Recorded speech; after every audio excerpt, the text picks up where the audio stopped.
یا رسول اللہ مجھے کوئی ایسا وظیفہ بتا دیں، ایسا عمل بتا دیں جو مجھے جنت میں لے جائے۔ اللہ کے نبی نے فرمایا کہ جو شخص یہ 5 عمل کرے گا جنت اس کے لیے ضروری ہو جائے گی۔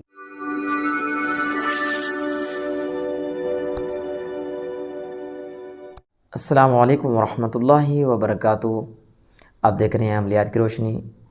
ایک مرتبہ پھر آپ کے سامنے حاضر ہوں بہترین وظیفے کے ساتھ۔ آپ علیہ السلام کے پاس ایک شخص آیا اور عرض کی، یا رسول اللہ مجھے کوئی ایسا وظیفہ بتا دیں، ایسا عمل بتا دیں کہ جو مجھے جنت میں لے جائے۔ اس پر لوگوں نے کہا کہ یا رسول اللہ آخر یہ چاہتا کیا ہے؟ تو آپ علیہ السلام نے فرمایا کہ یہ تو بہت اہم ضرورت ہے ہماری۔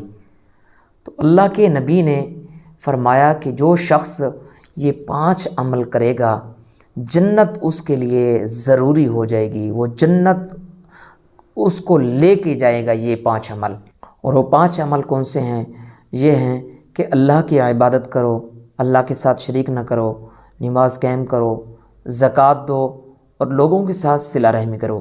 یہ 5 عمل جو شخص اپنے اوپر لازم کر لیتا ہے اس کے لیے جنت لازم ہو جاتی ہے۔ اس کو پابندی کے ساتھ اپنی زندگی کو پر لاگو کریں، مستفیض ہوں گے، زندگی باقی، ملاقات باقی۔ والسلام۔